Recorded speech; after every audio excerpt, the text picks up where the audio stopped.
বেকারের মুখপাত্র থেকে অরূপ দত্ত বলছে। সুপ্রভাত, সকলকে নমস্কার। যারা আমার এই ইউটিউব চ্যানেল নতুন দেখছেন, প্রত্যেকের কাছে আমার একান্ত অনুরোধ, চ্যানেলটিকে সাবস্ক্রাইব করবেন এবং সঙ্গে থাকবেন। এই নিত্য নতুন আপডেট আপনার কাছে পৌঁছে যাবে, সেটা আপার প্রাইমারি হোক, প্রাইমারি হোক এবং নবম দশম গ্রুপ সি গ্রুপ ডি হোক। বিভিন্ন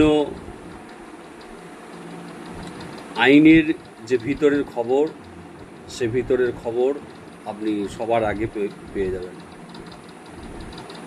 আজকে যে বিষয়টা পর্যালোচনা করব সেটা হলো, ইন্টারভিউ দেওয়া ক্যান্ডিডেটরা যতই বলুক না কেন যে তারা ক্যাভিয়েট দাখিল করছে, সুপ্রিম কোর্ট যাচ্ছে, তো তারা যদি সুপ্রিম কোর্ট যায় তাহলে ইন্টারভিউ থেকে বঞ্চিতদের লাভটা সবচেয়ে বেশি। কারণ প্রথম কথা, আমি কালকে হাইকোর্ট গিয়েছিলাম এবং আইনজীবীদের সাথে যা পর্যালোচনা হয়েছে এবং যে পদ্ধতিতে আমরা এগোচ্ছি বা এগোতে চলেছি, সেটা হলো যে ওনারা যেমন ক্যাভিয়েট দাখিল করে রাখতে চাইছে, আমরা তেমনি হরিশ সালভের মতো বড় বড় লয়ারের সাথে কথাবার্তা বলছি।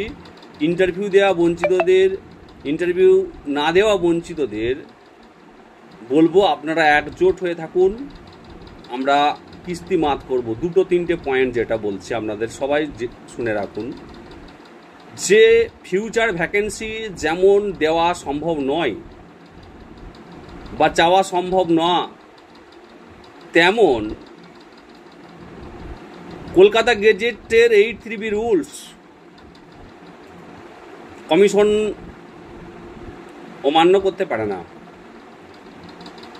তুমি যখন রুলস তৈরি করেছো, সেই রুলস তোমাকে মানতে হবে। অর্থাৎ ফিউচার ভ্যাকেন্সি আপনি দেবেন কি দেবেন না সেটা আপনার ব্যক্তিগত ব্যাপার, কিন্তু ইন্টারভিউয়ের 15 দিন আগে পর্যন্ত সিট আপডেট 8(3)B রুলস মেনে আপনাকে নিয়োগ করতে হবে। 1 নম্বর পয়েন্ট। অর্থাৎ আমরা রুল মানতে সুপ্রিম কোর্টে বাধ্য করব। যদি আপনারা হাইকোর্টের মীমাংসায়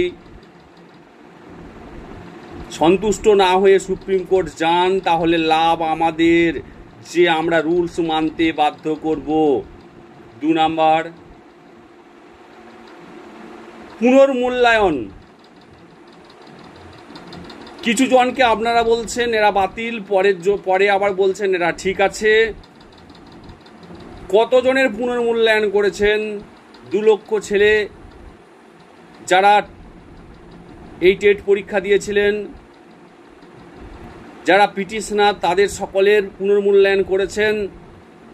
ওএমআর সিট কি সকলের সর্বসম্মুখে এনেছেন। আপনারা ই মার্কশিট দিয়েছেন, সেই ই মার্কশিটে আজকে 76, কালকে 96, কালকে 100, আজকে 140 ই মার্কশিটের এইরকম অবস্থা চলছে। তাই আপনাদের এই যে পুনর্মূল্যায়নটা, এটা কি কোর্ট নির্দেশে হয়েছে? যখন আপার মামলাটা কোর্টের অবজারভেশনে চলছে, আপনারা পুনর্মূল্যায়ন কেন করতে গেলেন? এই পুনর্মূল্যায়নটা আমরা সিবিআই, ইডি বা অন্য কোনো তদন্তকারী সংস্থাকে দিয়ে করাতে চাইছি। আপনি পুনর্মূল্যায়ন করেছেন, একজনের করলেন, আরেকজনের করলেন না কেন? আর পুনর্মূল্যায়ন করে আপনি যখন বললেন এতজনকে বাতিল, তারপরে আবার তাদেরকে বলছেন যে এদের মধ্যে কতজন ঠিক আছে। ভালো কথা, ভালো জিনিস আপনারা করতে শুরু করেছেন এই পুনর্মূল্যায়ন নিয়ে। আর রিজার্ভেশন পলিসি, ডব্লিউবিসিএস পিলিতে যে রিজার্ভেশন পলিসি আমরা চোখের সামনে দেখতে পাচ্ছি,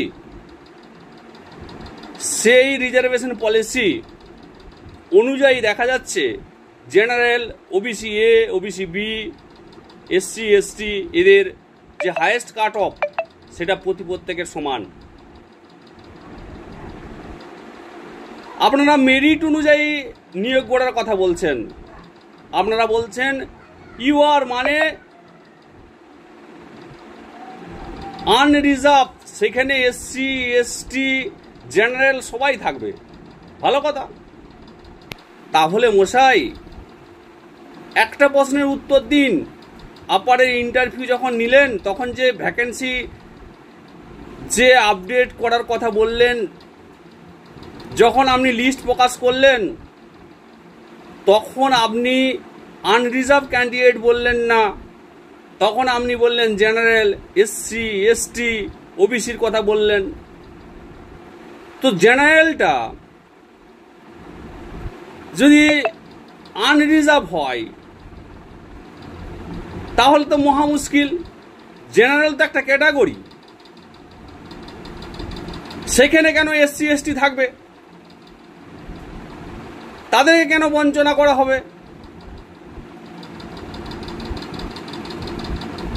ইউআর মানে হচ্ছে আনরিজার্ভ, যেখানে সবাই থাকবে।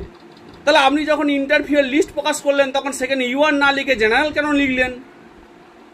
প্রশ্নটা এই জায়গাটাই। অবশ্যই এসসি, এসটি, ওবিসি এরা জেনারেলে আসবে, তখনই আসবে যখন পুরো ইন্টারভিউ প্রসেস কমপ্লিট হয়ে যাবে, পরীক্ষাটা 100 নম্বর হয়ে যাবে। সেই 100 নম্বর পরীক্ষাটা কমপ্লিট হওয়ার পর মাইগ্রেশন পদ্ধতিতে যদি জেনারেলকে টপকে যায় তারা অতি অবশ্যই আসবে। এটাই রুল সুপ্রিম কোর্টের। এটাকে আপনারা বারবার ভায়োলেশন করেছেন। আমরা যে জাজমেন্ট কপি দেখিয়েছি সুপ্রিম কোর্টের, সেই জাজমেন্ট কপি নিয়েই আমরা সুপ্রিম কোর্ট যাব। এই কয়েকটা জিনিস আমরা কিস্তি মাত করে দেবো সুপ্রিম কোর্টে। আর ভাববেন না আপনারা কয়েকজন দামি উকিল কিনে রেখেছেন সুপ্রিম কোর্টে, দিয়ে আপনারা ভাবছেন যে আমরা ওই সুপ্রিম কোর্টটা আমাদের নিজেদের, আমরা নিজেরা কিনে রেখেছি, আমরা কোনো অসুবিধা করতে দেব না, আমাদের রায় বার করে নেব। ভুল ভাবছেন। ইন্টারভিউ থেকে বঞ্চিত সমস্ত প্রার্থীদেরকে বলছি, যদি আমরা আমাদের রায়ে খুশি না হই, পিটিশনারদের স্বার্থ সুরক্ষিত না হয়, টেট পাস স্ট্যান্ড, তাহলে আপনারা একজোট হয়ে থাকুন। যেমন সমস্ত প্রার্থী একত্রিত হয়ে এই লড়াইটা দিতে পারি। আমরা হরিশ সালভের মতো আরও তাবড় লয়ারকে, ওদের যে বাঁধা ধরা লয়ার রয়েছেন তাদেরকে টেক্কা দেওয়ার জন্য আমরা প্রস্তুত আছি। ম্যাট 638 টিম, ভয়ঙ্কর টিম। এটা আমি বারবার ধরে বলছি যে যদি সুপ্রিম কোর্টে যায় তাহলে যোগ্য অযোগ্য এটা নিয়ে খেলা শুরু হবে। আবার এই যোগ্য অযোগ্য 26,000 যে বাতিল মামলা চলছে, এইখানে রেজাল্ট তার আগে যদি পাবলিশড হয়ে যায় তাহলে কিন্তু আরও সমস্যা বাড়বে আপারেতে। এই আপারের যে সমস্যা, এটা যদি এই হাইকোর্টে পরিসমাপ্তি ঘটানোর চেষ্টা কমিশন না করে, নেগোসিয়েশনের মাধ্যম দিয়ে কমিশন যদি চেষ্টা না করে, কমিশন তো কিছুই বললো না হাইকোর্টেতে, তাহলে হাইকোর্টের যে এই মুভমেন্ট, হাইকোর্টের যে তাদের এই দ্বিচারিতা, সুপ্রিম কোর্টে গিয়ে আমরা দেখব তারা কেমন বলে। 8(3B রুলস আমরা মানতে বাধ্য নই, ফিউচার ভ্যাকেন্সি আমরা দিতে পারি না, তবে 8(3B রুলস মানুন। এইটা কারা তৈরি করেছিল? খুব সাবধান। সুপ্রিম কোর্ট দেখে কাউকে ভয় পাবেন না, কাউকে ভয় দেখাবেন না। আমরা কেউ ভয় পাই না। আমরা পরিষ্কার বলছি, যদি কেউ সুপ্রিম কোর্ট যায় তাহলেও আমরা প্রস্তুত আছি। আর যদি আমরা আমাদের স্বার্থ বঞ্চিত হয়, আমরা যদি প্রতিপত্তিকে সুরাহা না পাই, তাহলে কিন্তু পরিষ্কার আমরা মুভমেন্ট করবই। সকলে ভালো থাকুন, চ্যানেলটিকে সাবস্ক্রাইব করে পাশে থাকুন এবং চ্যানেলটাকে শক্তিশালী করে তুলুন। পিটিশনারদের আওয়াজকে আরও শক্তিশালী করে সবার সামনে তুলে ধরাই হলো আমাদের কাজ। সকলে ভালো থাকবেন।